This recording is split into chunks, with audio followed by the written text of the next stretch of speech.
Hey everybody, I'm Elizabeth McSwan from EMAC and Hedwig. In today's video, I want to take you all on a journey through the wonderful world of post-processing. So here we go.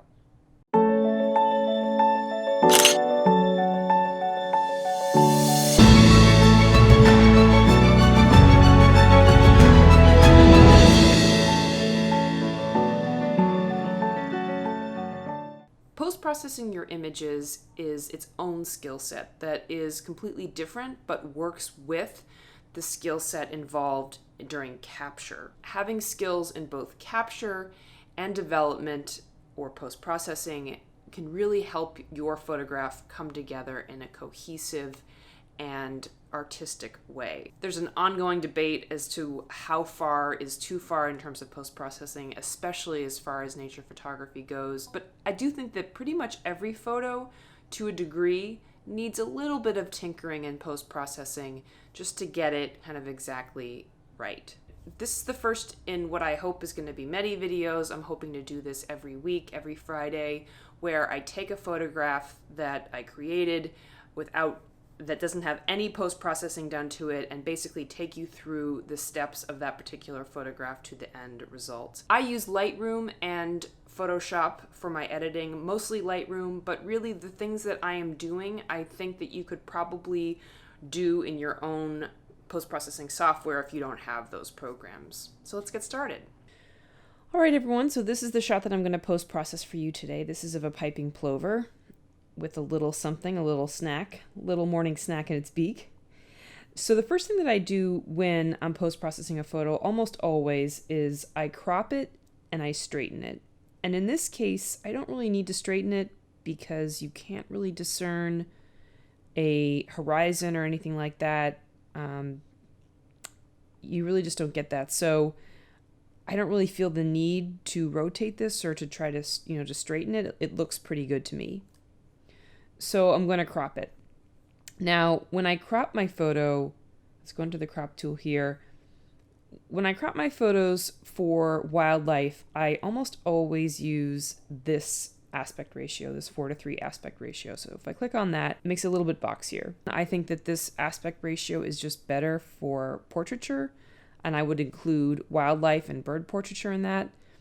I think that the sort of more cinematic, kind of long edge works better for landscapes. I will usually use the entire frame when I'm shooting landscapes, but for the purposes of wildlife photography, I just think that the 4:3 aspect ratio works better. So I've changed the aspect ratio,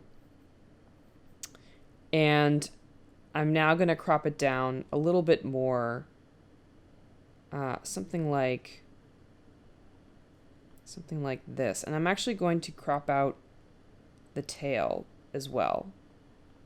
Maybe a little bit more space here, something like that. There we go. So now this image is a little bit more intimate. We're a little bit closer. It's much more about the face and the beak and this little snack it's got going than it is about anything else, really. So I would like to accentuate that. So the first thing that I'm going to do is I'm going to brighten the whole thing up globally. So this will be a global adjustment, maybe to about, something like that. And then I'm going to add some contrast just to kind of punch it up a little bit. I like adding contrast to my images. And now what I'm going to do is I'm going to add a vignette. Now, I really don't like vignettes. So if I can see it, if I can tell that it's been done on an image, it's too much. It's too much. So what we're going to do, and I'll click on the mask so you can actually see what I'm doing here.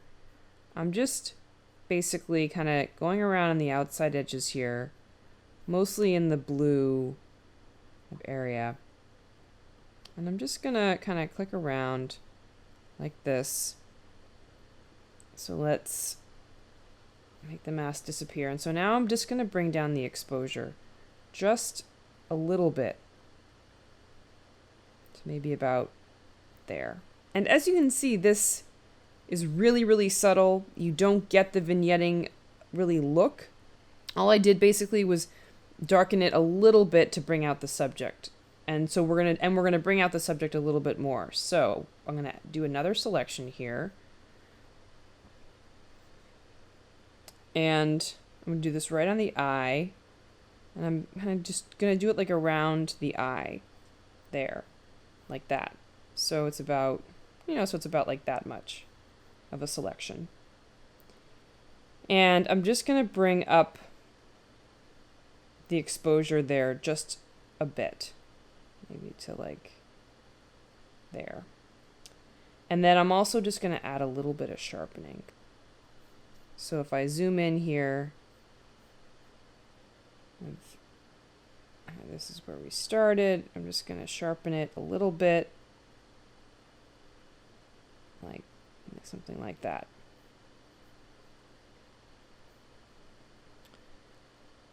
And we've got that. So this is looking pretty good. The last thing that I'm going to do is I'm going to do one more selection.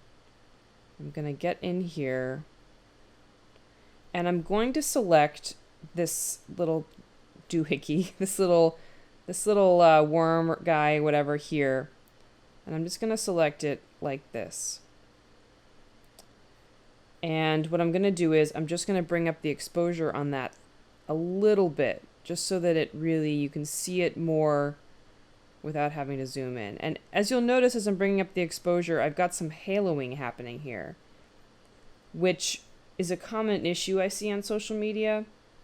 When you bring up the exposure, but your selection actually grabs the area around it, making it more noticeable that you brought up that exposure. So if I click on this show selected mask overlay, I can tell what my selection is, and I can go over here and click on the erase brush, and I can just go in and I can just erase the edges here so that the selection of this little worm guy is a little bit more refined.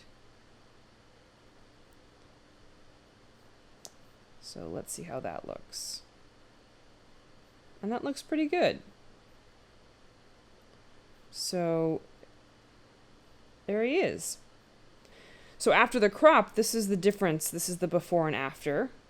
And as you can see, the differences are not that big when you look at it from one to the other. But when you zoom out, it's definitely a little bit more refined in the after. And for me, just really works a lot better and just elevates the image with very little post-processing.